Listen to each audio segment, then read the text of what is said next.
नमस्कार दोस्तों, स्वागत है आप सभी का गणेश एस्ट्रो हेल्प में। और मैं हूं डॉक्टर दिलीप और बहुत बहुत स्वागत करता हूं आपका इस प्रोग्राम में। हम बात करेंगे कन्या राशि के बारे में, कन्या लग्न के बारे में। सितंबर के महीने में किस लाइफ के किस क्षेत्र में क्या उतार चढ़ाव आ सकता है, क्या हम सावधानी बरत सकते हैं, कहाँ क्या संभावना है आपके कैरियर की, जॉब की, हेल्थ की, लव लाइफ की, मैरिड लाइफ की, एजुकेशन की, और हर जीवन के क्षेत्र की हम बात करेंगे। हर ग्रह के हर एस्पेक्ट को देखेंगे और उसके अकॉर्डिंग क्या किया जा सकता है ताकि हम मैक्सिमम इस महीने का फ़ायदा उठा पाएँ, या कह सकते हैं लाइफ को अच्छी तरह से जी पाएँ इस महीने। उसके लिए हमें क्या करना होगा वो सभी बातें करेंगे। तो इस तरह से दिखती है आपकी कुंडली। आपकी अगर लग्न जो है कन्या है तो आपके यहाँ पहले भाव में 6 नंबर लिखा होगा। अगर आपकी राशि कन्या है तो जहाँ चंद्रमा है वहाँ पर 6 नंबर लिखा होगा। अब राशि और लग्न दोनों से ही देखा जाता है, और अंतर यह है कि चंद्रमा एक ज़ोडियाक में एक राशि में 2.5 दिन रहता है, तो राशि बड़ी पिक्चर को दिखाता है, और लग्न जो है हर 2 घंटे करीब में बदलता रहता है, तो लग्न ज़्यादा स्पेसिफिक है। चंद्रमा मन से दिखाता है, सुख दुख चंद्रमा से देखे जाते हैं, और रियल चीज़ जो है विवेक के तौर पर, बुद्धि के लेवल पर हम लग्न से देखते हैं। तो इस तरह आपकी कुंडली है। ये पहला भाव है जिसमें 6 नंबर मतलब कन्या राशि है। ये दूसरा भाव है, उसमें तुला राशि है। ये तीसरा भाव है, ये वृश्चिक राशि है। ये भाव हमेशा ऐसे ही रहते हैं, राशि इनके अंदर बदलती रहती है। चूँकि आपकी कुंडली में पहले भाव में 6ठी राशि मतलब कन्या है, तो इसलिए आपका कन्या लग्न हुआ। तो पहले ही भाव में आपके बुध हैं, जो कि 2 तारीख का आएंगे, 2 सितंबर को आएंगे और 22 सितंबर तक रहेंगे। 22 के बाद जो बुध हैं कन्या से तुला में जाएंगे। ये पहला, ये दूसरा, ये तीसरा, ये चौथा। अब चौथे भाव में 9 नंबर, ये धनु राशि है। इसमें गुरु और केतु हैं।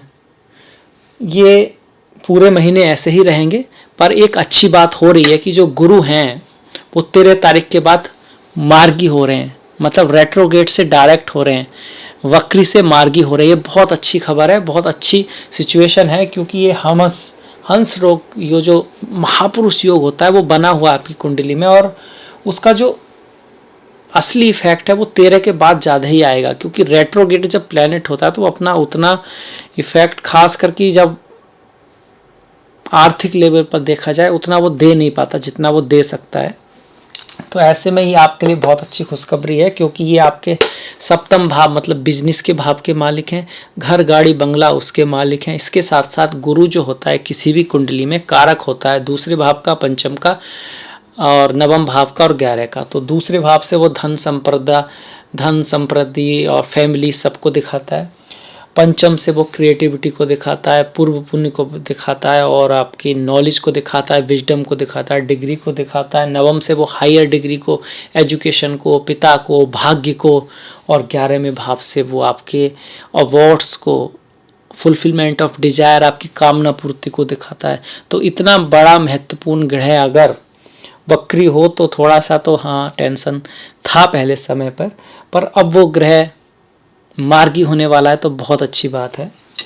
शनि की बात करें तो शनि भी मार्गी होने वाले हैं, डायरेक्ट होने वाले हैं, पर 30 तारीख के बाद, तो थोड़ा थोड़ा वेट कीजिए। पर गुरु से शुरुआत हुई है, एक बहुत अच्छी शुरुआत हुई है इस महीने। शनि पंचम में ही रहेंगे, 30 तारीख के बाद यहाँ पर डायरेक्ट हो जाएंगे।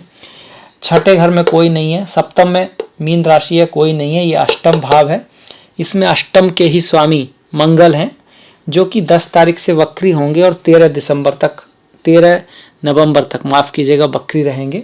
नवम भाव में कोई भी नहीं है, और 10वें भाव में राहु हैं आपके।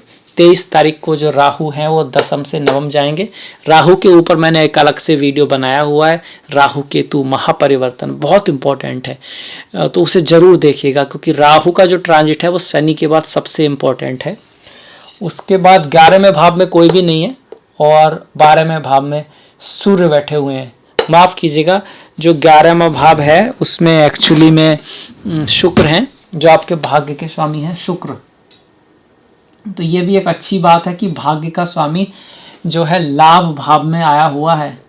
मतलब कि भाग्य से लाभ होगा, फिलॉसफी से लाभ होगा, टूर ट्रेवल से लाभ होगा, आर्ट से लाभ होगा, लेडीज़ जो है, फीमेल्स जो हैं, उनके थ्रू आपको लाभ होगा। तो किसी भी कहीं पर भी खड़े हैं, जैसे काउंटर पर भी खड़े हैं, तो फीमेल आपका फेवर करेगी, चाहे आप लेडीज हों, आप खुद फीमेल हों या मेल हों, पर फीमेल से आपको काफ़ी लाभ हो सकता है, बहनों से लाभ हो सकता है, सहेलियों से लाभ हो सकता है, दोस्तों से लाभ हो सकता है, आपकी गर्लफ्रेंड अगर है तो उससे, पत्नी से, माता से, कोई भी फीमेल हो वो आपका फेवर करेगी, उसके थ्रू कुछ लाभ होने की बड़ी संभावना यहाँ पर है। अच्छा, ये तो हमने एक तरह से ग्रहों को देख लिया। अब थोड़ा सा बात कर लेते हैं एक एक ग्रह की, और उसके एस्पेक्ट में जीवन के सारे क्षेत्र देखेंगे, चाहे कैरियर हो, चाहे बिजनेस हो, चाहे रिलेशनशिप हो, चाहे लव हो, या फिर एजुकेशन हो, और कुछ अगर वो दिखा रहा है तो क्या सावधानी, सभी चीज़ों को लेते हुए चलेंगे।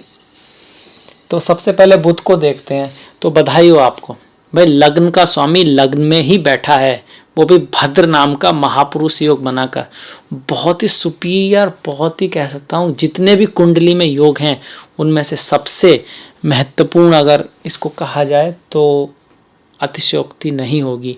यहाँ पर बुध अपनी ही मूल त्रिकोण राशि में है, भद्र नाम का महापुरुष योग बनाकर बैठे हैं।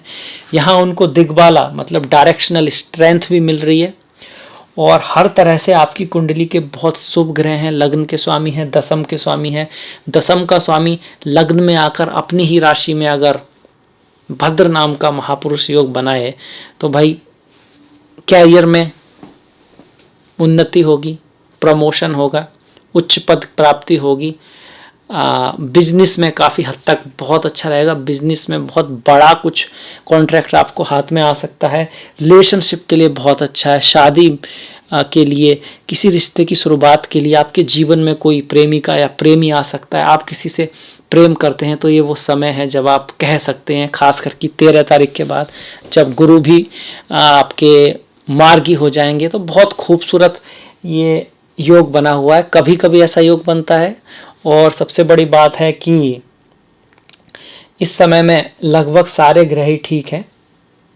राहु, दशम के राहु अच्छे होते हैं, गुरु भी अब मार्गी होने वाले हैं और शनि भी मार्गी होने वाले हैं। तो एक तरह से अच्छा समय है, बहुत अच्छा समय है।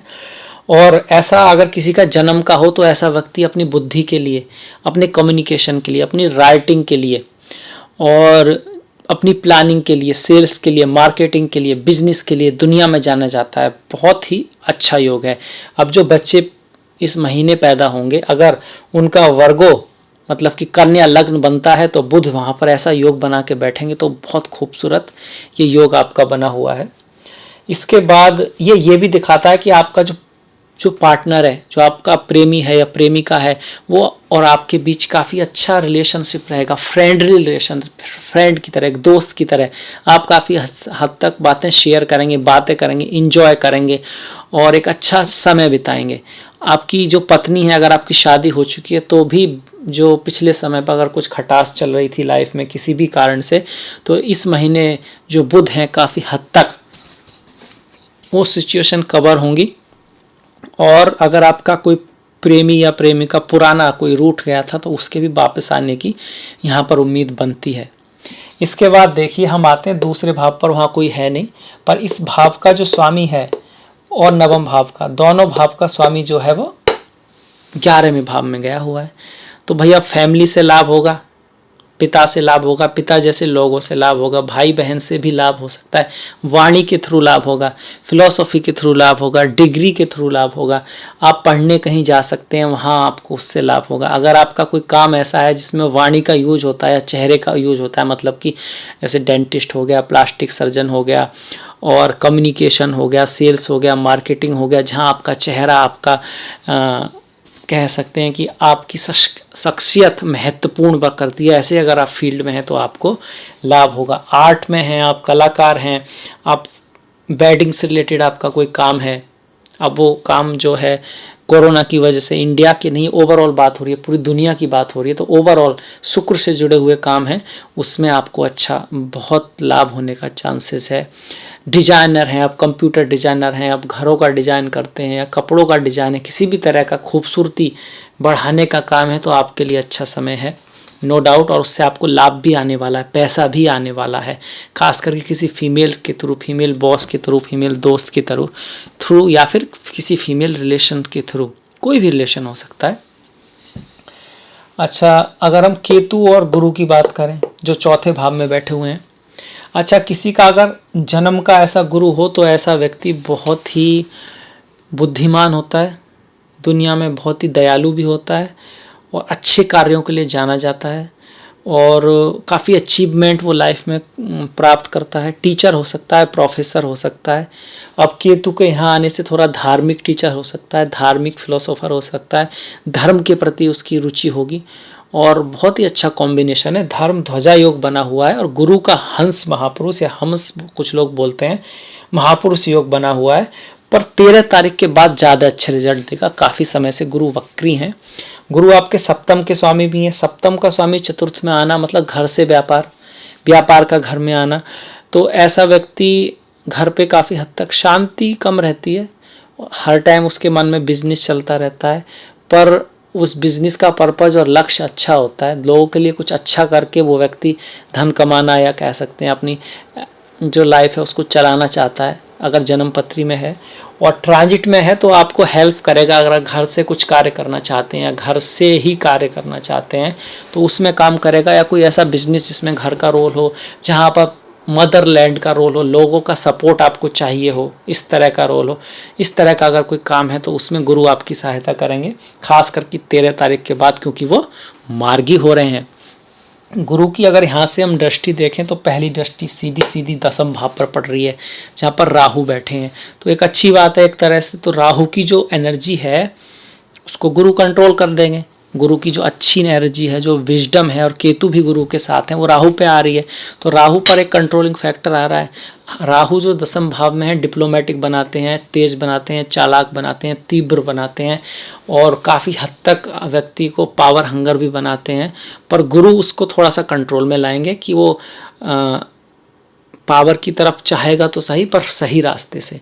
इसका दूसरा पहलू भी है कि व्यक्ति थोड़ा गुरु के अंदर राहु के जो गुण आ सकते हैं, तो यहाँ ये सलाह दी जाती है अपने जो गुरु हैं, अपने से जो बड़े हैं, अपना जो धर्म है उसका आदर अवश्य करें।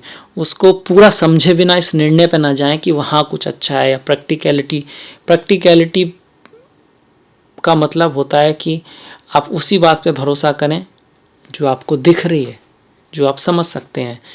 पर कई बार बिना समझे भी लोग ऐसा सोच लेते हैं कि ये तो पुरानी सोच है, ये नई सोच है। तो पूरा जाने बिना आप किसी निर्णय पर ना जाएं। दूसरी साइड की घास हमेशा हरी लगती है और हमारा जो सनातन धर्म है उसमें जितने ऑप्शंस हैं शायद ही किसी धर्म में हो। यहाँ पर ज्ञान योगा है, कर्म योगा है, भक्ति योगा है, और तो और यहाँ पर निर्गुण ब्रह्म है, सगुण ब्रह्म है, वो भी ब्रह्म है जो गुणों से भी गुणातीत है, मतलब लक्षणों से, शब्दों से और अक्षरों से भी परे है, जिसको ना एक कहा जा सकता है ना अनंत कहा जा सकता है। यहाँ पर चक्रा मेडिटेशन है, यहाँ पर कुंडली मेडिटेशन है, यहाँ पर इतने सारे के वेरिएंट हैं। तो पहले इस धर्म को पूरा जानिए और उसके बाद किसी निर्णय पर जाइए, क्योंकि राहु ऐसा कराते हैं कई बार कि दूसरी चीज़ों में आदमी को ज़्यादा इंटरेस्ट आता है। वो बहुत अच्छी बात है, नई चीज़ें जानें, नई चीज़ें सीखें, बाहर जाएं, विदेश जाएं। राहु दसम भाव में विदेश भी ले जाते हैं, वहाँ से डिग्री या पढ़ाई कराने को भी दिखाते हैं, पर अपनी जो चीज़ें हैं उनको पूरी तरह जान के निर्णय लें। गुरु का जो 5वां एस्पेक्ट है यहाँ से अष्टम पर आएगा, जहाँ पर मंगल है। तो आपको एस्ट्रोलॉजी, अकल्ट, डीप साइंस, मौत के बाद क्या होता है, और रिसर्च, मेडिसन, ऐसी चीज़ें जो काफ़ी साइकोलॉजी, साइकेट्री, मनुष्य की सोच क्या चलता रहता है, गहरी बातों में बड़ा रुचि आएगी। और चूँकि मंगल पर है तो इंजीनियरिंग, इस तरह की बातों पर आपका हो सकता है अच्छा रहे, आपका इंटरेस्ट आए। और मंगल से संबंधित बिजनेस जैसे रियल इस्टेट हो गया, सर्जन हो गया, इंजीनियर हो गया, आपका डांसर हो गए, डांसर की मूवमेंट्स जिसमें बहुत ज़्यादा एनर्जी की ज़रूरत होती है, स्पोर्ट्समैन हो गया आपका। और इसके साथ साथ जो कमीशन वाले जो होते हैं, उस तरह का जो बिज़नेस अगर आपका है तो उसमें भी फ़ायदा हो सकता है, यहाँ से जो गुरु दिखा रहे हैं। और गुरु की जो नवम दृष्टि है वो सूर्य पर पड़ रही है। सूर्य, विदेशों से फ़ायदा, विदेशों के थ्रू फ़ायदा, विदेशियों के थ्रू फ़ायदा, खर्चा हो सकता है, कोई खर्चा आ सकता है लाइफ में। और इसके साथ साथ आपके पिता जो हैं कहीं बाहर जा सकते हैं, पिता कहीं बाहर लंबी यात्रा पे जा सकते हैं या फिर पिता के ऊपर कोई खर्च आ सकता है, ये गुरु यहाँ से बोलते हैं। गुरु और केतु का जो धर्म ध्वजा योग है, ये कोई ज़मीन खरीदने को, कोई गाड़ी खरीदने को, कुछ रियल एस्टेट की चीज़ खरीदने के लिए ऑस्पिशियस है, खास करके 13 तारीख के बाद। बाकी नक्षत्र, तिथि, वार आदि का जो है कॉम्बिनेशन देख के खरीदें और डॉक्यूमेंट्स वगैरह चेक करके, क्योंकि राहु की दृष्टि है तो इसका ध्यान रखना होगा।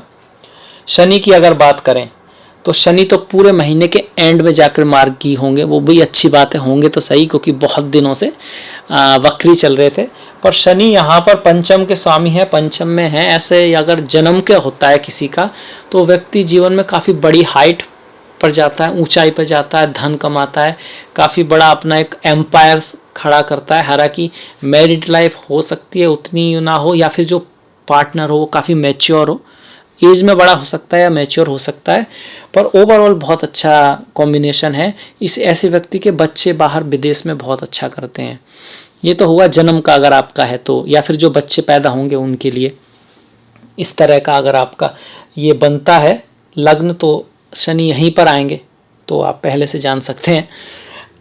शनि का ट्रांजिट में भी यहाँ पर पंचम में वैसे तो पनौती माना गया है, पर एक एक्सेप्शन है कि अगर अष्टक वर्गा में शनि को अच्छे मार्क्स मिल रहे हैं और ऊपर से वो अपनी राशि का मालिक अपने में ही है, तो काफ़ी हद तक इंटेलिजेंट आपको अच्छा रखेगा, आपकी दूरदृष्टि को अच्छा रखेगा। खास करके अगर इंजीनियरिंग में है, आप इंजीनियरिंग में है, मैकेनिकल फील्ड में है और मैथमेटिक्स कुछ इस तरह के सब्जेक्ट जो इंजीनियरिंग से जुड़े हैं उसमें है, तो आप एजुकेशन में अच्छा करेंगे, कंपटीशन में भी अच्छा करेंगे। अष्टक वर्गा पे बहुत डिपेंड करता है, आपकी कुंडली के शनि पे बहुत डिपेंड करता है। अगर वो अच्छे हैं तो ये शनि भी आपको अच्छा रिजल्ट देने वाला है। तो जन्म पत्री बहुत इंपॉर्टेंट हो जाती है। यहाँ से शनि की जो दृष्टि सप्तम पे आई है, तो हाँ रिलेशनशिप में थोड़ा सा ड्राई लाने की कोशिश करेंगे, थोड़ी ठंडक, क्योंकि भाई सूर्य से बहुत दूर का ग्रह है और थोड़ा ठंडापन दिखाता है इमोशंस में, प्रैक्टिकलिटी ज़्यादा दिखाता है, और कह सकते हैं कि रिलेशनशिप में प्रैक्टिकलिटी ज़्यादा देखता है, इमोशन थोड़े कम करते हैं शनि, पर रेस्पॉन्सिबिलिटी बढ़ाते हैं। पत्नी के प्रति, पति के प्रति, प्रेमिका के प्रति, प्रेमी के प्रति रेस्पॉन्सिबिलिटी को शनि दिखाते हैं। मैच्योरिटी को शनि बढ़ाएंगे रिश्ते में, अगर आपके शुभ शनि है तो बहुत डिपेंड करता है इस बात पे। शनि और शुक्र आमने सामने आ रहे हैं और दोनों के दोनों त्रिकोण हैं, तो त्रिकोण के स्वामी आमने सामने अच्छे ही होते हैं। बाकी शनि शुक्र का आमने सामने आए तब भी एक तरह का कह सकते हैं कि अगर कालपुरुष की कुंडली से देखा जाए तो राजयोग बनता है, क्योंकि जो शुक्र हैं वो सप्तम मतलब केंद्र के स्वामी हो जाएंगे और धन के स्वामी हो जाएंगे, एक तरह से धन के स्वामी हो जाएंगे। और शनि जो हैं वो दसम और 11 के, तो दोनों धन के स्वामी हो जाएं, धन धन के स्वामी एक दूसरे को देखें तो धन का योग तो बनता है, लेगेसी का योग बनता है, कहीं से आपको कुछ पैसा आने का योग बनता है, अचानक से पैसा आने का भी योग बनता है, मेहनत से भी पैसा आ सकता है, शादी के थ्रू और किसी व्यक्ति के थ्रू। व्यक्ति का मतलब यहाँ से रिलेशनशिप के थ्रू पैसा आने का योग बनता है, और बड़े भाई के थ्रू पैसा आने का योग बनता है यहाँ पर। अब ये सब बातें कब होंगी? जब आपकी कुंडली में भी इस तरह का योग हो और आपकी भी इस तरह की दशा महादशा चल रही हो। जिस भी ग्रह की दशा महादशा होगी और जो ग्रह मैच कर रहे होंगे वही बातें हो पाएंगी, बाकी बातें नहीं हो पाएंगी, क्योंकि असली तो आपकी कुंडली ही है, सब कुछ उसी में लिखा है। ग्रह तो बस ये बता रहे हैं गोचर, तो अब ये हो सकता है, अगर आपकी कुंडली में है तो हो जाएगा, नहीं है तो नहीं हो पाएगा। ये बात समझने की है। पर हाँ ये है कि इसे किस चीज़ का ख्याल रखना है। जैसे कि शनि अगर पंचम में है तो बच्चों का ख्याल रखना है, एजुकेशन का ख्याल रखना है, क्योंकि गुरु भी अभी वक्री हैं। और रिश्तों में थोड़ी ड्राई अप आ सकती है, तो इमोशन अपनी तरफ से लाएं थोड़ा सा। पत्नी है या पति है, प्रेमी है, आपकी जो प्रेमिका है उसको कभी फूल दें, उनका थोड़ा ख्याल रखें, क्योंकि आप जानते हैं नेचुरली तो ग्रह आपको ज़्यादा बिजी रखेंगे काम में, तो आपको बैलेंस लेके चलना है। याद रखिए बैलेंस बहुत ज़रूरी है। रिश्ते हुए, रिलेशनशिप हुए, ये सब चीज़ें ऐसा लगता है कि प्रैक्टिकलिटी पर शायद उतनी इम्पोर्टेंट नहीं है, पर ये वो चीज़ें हैं जो जड़ है, जो नींव है, और जो ऊपर जो दिखता है, जो बाउंड्री, जो बिल्डिंग दिखती है वो आपका प्रोफेशन, ये सब चीज़ें दिखता है कि भाई क्या कर रहा है, पर उसकी जो जड़ है वो दिखती नहीं है। और जड़ नीचे होती है, वो आपके रिश्ते होते हैं, वो आपके रिलेटिव्स होते हैं, वो आपके दोस्त लोग होते हैं, और इसलिए जड़ अगर आपकी मजबूत होंगी तो बिल्डिंग भी मजबूत होगी। याद रखिएगा इस बात को, यही सत्य है। तो उस पर भी फोकस रखिए, एक बैलेंस रखिए लाइफ में। शनि की जो तीसरी दृष्टि की हमने बात की, सातवीं की भी बात की, अगर दसम दृष्टि की बात करें तो वो धन भाव पर आ रही है। अच्छा, धन भाव यहाँ थोड़ा सा सीरियस है। ये एक पॉइंट है जो आपको लेके जरूर जाना है कि वाणी का ख्याल रखना है। आप कुछ बोल के अपना नुकसान कर सकते हैं इस महीने, कुछ बोल के, कुछ कहने से। खाने का ध्यान रखना है, फूड पॉइजनिंग मतलब कुछ ऐसा वैसा ना खा लें, क्योंकि कोई भी चीज़ जो दूसरे घर से संबंधित है, फैमिली में थोड़ा सा मिसअंडरस्टैंडिंग हो सकती है। ऐसा क्यों बोल रहा हूँ मैं? क्योंकि शनि की दसम दृष्टि द्वितीय भाव पर है, जो धन का भाव है, जो वाणी का भाव है, जो खाने का भाव है। और राहु की पंचम दृष्टि जो है द्वितीय भाव पर है, और मंगल की सप्तम। तो शनि, मंगल और राहु सभी की दृष्टि उस पर है। उनमें से शनि और मंगल वक्री हैं 10 तारीख के बाद। मंगल वक्री हो रहे हैं 13 नवंबर तक। तो ये एक चीज़ है जो ध्यान रखनी है। वाणी, मीठा बोलना है, गुस्सा बिल्कुल नहीं करना है। गुस्सा आता भी है तो उसको इस तरह से, मतलब अपने आप को हर वक्त देखना है। तो जैसे गुस्सा आएगा तो आपको पता लग जाएगा, आप गुस्से के कंट्रोल में नहीं आ पाएंगे, गुस्सा आपके कंट्रोल में रहेगा। पर अगर आपको अपनी ही एक्टिविटी का ध्यान नहीं है और आप कर रहे हैं, गुस्सा आया तो आ रहा है, तो उससे क्या होगा कि जब तक आपको याद आएगा उससे पहले आप कुछ बोल देंगे। तो यही एक प्रैक्टिस है जो योगा में भी की जाती है कि आप अपने आप को देखते रहें, अपने आप का ध्यान रखें, आप क्या कह रहे हैं, क्या बोल रहे हैं, क्या सोच रहे हैं, खुद ही खुद को देखें। तो उससे आपको मदद मिलेगी, आप कंट्रोल कर पाएंगे अपने गुस्से को, और वो आएगा ही नहीं, धीरे धीरे आना ही बंद हो जाएगा। क्योंकि इस महीने में इम्पॉर्टेंट चीज़ आ रही है, अधैर्यता। वाहन चलाते वक्त भी थोड़ा सावधानी बरतिएगा, क्योंकि मंगल का अष्टम में आना अचानक से कुछ होने को दिखाता है, पर ऐसा होता जब ही है जब जन्म कुंडली में हो। सिर्फ इस मंगल के आने से नहीं होगा, पर जो बच्चे इस वक्त जन्म लेंगे उनके लिए महत्वपूर्ण है। अगर उनका कन्या लग्न है और मंगल यहाँ पर आता है तो उनको ये समझाना है कि एक तो इम्पल्सिव ना हो, आगे चलकर धैर्य रखें, और बहुत ज़्यादा ड्राइविंग फास्ट ना करें, ये ज़रूरी है। तो हम एक तरह से मंगल पर आ जाते हैं। मंगल के बारे में मैं बताया ही है कि अचानक से कुछ घटना हो सकती है, ज़रूरी नहीं है। जन्म कुंडली मेन है, पर हाँ ये सास ससुर के साथ थोड़ा सा प्रॉब्लम आ सकता है, रिलेशनशिप में भी, क्योंकि मंगल दोष आता है एक तरह से। मंगल दोष वैसे जब नहीं होता, जब मंगल नीच के हों, उच्च के हों, अपनी राशि में हों, गुरु की उन पर दृष्टि हो। यहाँ पर वो अपनी राशि में भी हैं और उन पर 1, 2, 3 और गुरु की दृष्टि भी है, तो इसको मंगल दोष नहीं कहेंगे।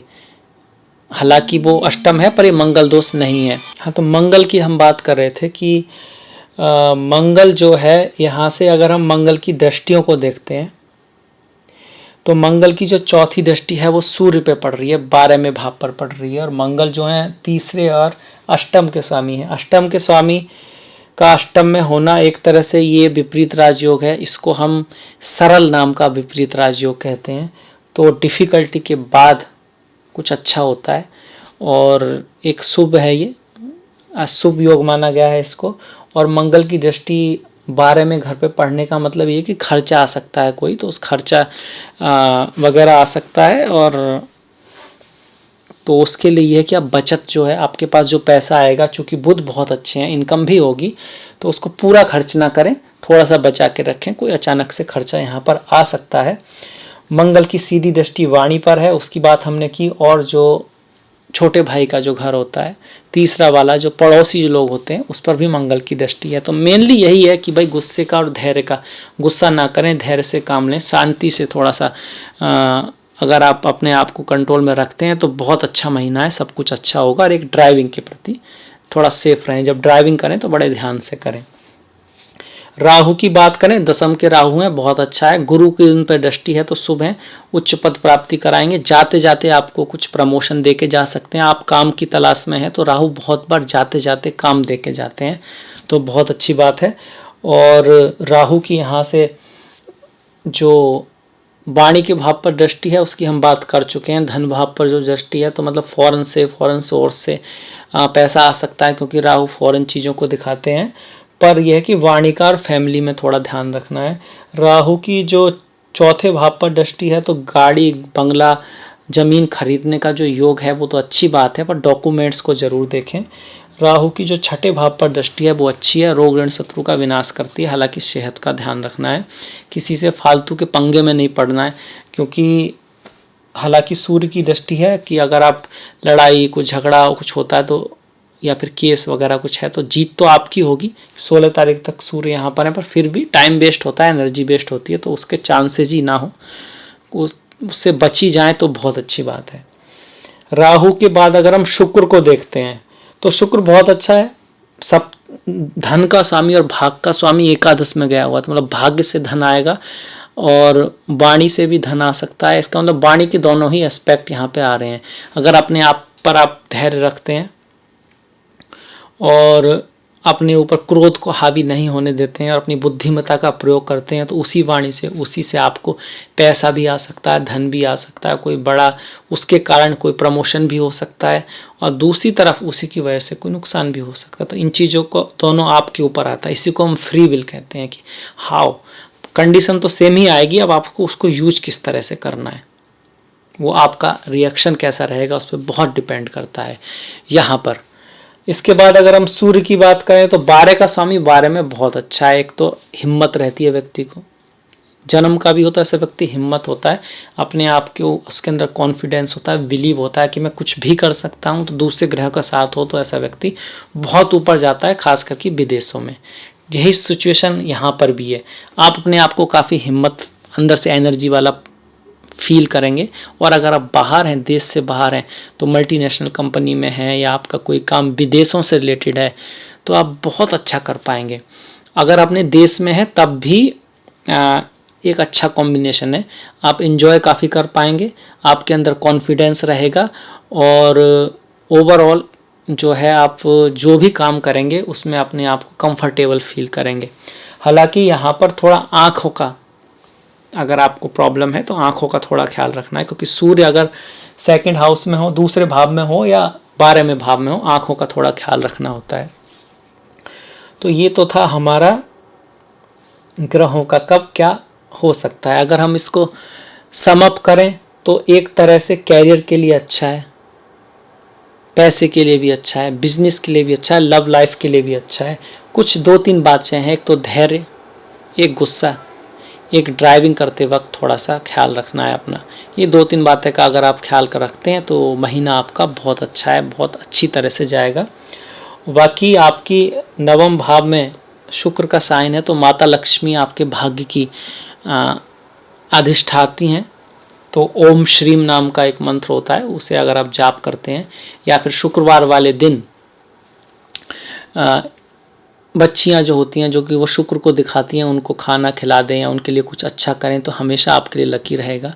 शुक्रवार वाले दिन अपने घर में फूल लाना, खुशबू की चीज़ें लाना, इलायची की चाय पीना, दही से अपने बाल धोना, ये कुछ बातें लिखी गई हैं, वैदिक ज्योतिष में लिखी गई हैं, जो काफ़ी फ़ायदा करती हैं। इसके साथ माता लक्ष्मी की पूजा और कह सकते हैं श्री सूक्त का पाठ आपके लिए बहुत लकी है। तो ये था मेरी तरफ से कन्या राशि का, कन्या लग्न का राशिफल, मासिक फल। मुझे आशा है आपको पसंद आया होगा। इससे पहले हम वीडियो को ख़त्म करें, थोड़ा त्यौहार के बारे में बात कर लेते हैं।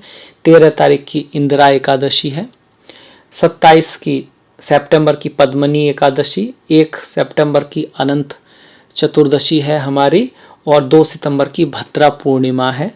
15 और 29 तारीख का हमारा जो है प्रदोष व्रत है, शिवरात्रि है। 15 की शिवरात्रि है और प्रदोष व्रत भी है, 29 का सिर्फ प्रदोष व्रत है। 17 तारीख की अमावस्या है। अमावस्या का पितृ श्राप जिनका होता है, राहु की कोई प्रॉब्लम हो तो उसके लिए हम उसका यूज करते हैं। और 16 तारीख की हमारी कन्या संक्रांति है। तो ये थे हमारे थोड़े से त्यौहार। त्योहारों के बारे में बताना ज़रूरी है, क्योंकि त्योहार एक विशेष तिथि होती है, समय होता है। देखिए, समय की ही बात होती है कि एक व्यक्ति राजा वही व्यक्ति रंक। ठीक इसी तरह से इन विशेष त्योहारों पर कुछ विशेष एनर्जी कह सकते हैं आप, एनर्जी कहिए या ऊर्जाएं कहिए या कुछ कहिए, एक व्यवस्था होती है। उसमें अगर व्यक्ति व्रत करता है सच्चे दिल से, सच्चे मन से, तो ये बहुत बड़ी बात होती है। पर सच्चे दिल से करे, सच्चे मन से करे और सबके प्रति अच्छी भावना से करे। वैसे तो ऐसा है, भावना रख पाना बड़ा मुश्किल है। कभी कभी शमशान में मृत्यु देखकर ऐसी भावना आती है सभी के प्रति एक बराबर। व्यक्ति समझ पाता है हम सब एक ही हैं, सब आए हैं, सबको जाना है, और एक तरह का प्रेम भाव भी आता है सभी के लिए। तो इस तरह के भाव से अगर कोई पूरे दिन करता है तो काफ़ी हद तक रियलिटी के आसपास पहुंच जाता है। ऐसा जाने से उसका ईगो भी ख़त्म हो जाता है, और ऐसा नहीं है कि व्रत रखा और व्यक्ति ऐसा का ऐसा ही हो गया। अगर उसने रियली में पूरे दिन इस स्टेज में वो रहा है, वो आगे भी अच्छे कर्म करता है और अच्छाई की तरफ बढ़ता है। इसीलिए कहा गया है अगर सच्चे दिल से सच्चे मन से करते हैं तो बहुत सारे पाप या सारे पाप मुक्त हो जाते हैं। दूसरी बात ये भी है, जब भक्ति करते हैं आप, चाहे वो हनुमान जी की या माता लक्ष्मी की या भगवान श्री राम की या भोलेनाथ की, तो आप में ईश्वर के गुण आते हैं। भक्ति में भक्त और प्रभु के बीच का अंतर खत्म होता है, और इतने पवित्र गुण हैं। किसी को भी आप ले लीजिए, चाहे वो गणेश जी हों, चाहे हनुमान जी हों, उनके जीवन में इतना कुछ है कि उनके थोड़े बहुत गुण भी आपके अंदर जैसे ही आने शुरू होते हैं, आपका जीवन बदलता ही बदलता है, और प्रभु का आशीर्वाद तो है ही। तो यही कारण है कि त्योहारों के बारे में जानना और उनकी कहानियों को पढ़ना, आप पर टाइम मिले तो पढ़िएगा, बहुत कुछ सीखने को मिलता है, वो बहुत इम्पोर्टेंट है। तो इसी के साथ मैं ये कन्या राशि का जो मासिक फल था, राशिक फल था, वो समाप्त करता हूँ। मुझे आशा है, विश्वास है आपको पसंद आएगा, अच्छा लगेगा। तो प्लीज़ लाइक, प्लीज़ सब्सक्राइब, और जो घंटी वाला जो बटन है उसको दबाना मत भूलिएगा। मैंने डिस्क्रिप्शन में अपना लिंक दिया है, फेसबुक का, इंस्टाग्राम का, ट्विटर का। आपका सपोर्ट बहुत इम्पोर्टेंट है। सो प्लीज़ लाइक कीजिएगा, सब्सक्राइब कीजिएगा, फॉलो कीजिएगा, और मिलेंगे फिर नेक्स्ट वीडियो में। तब तक के लिए नमस्कार।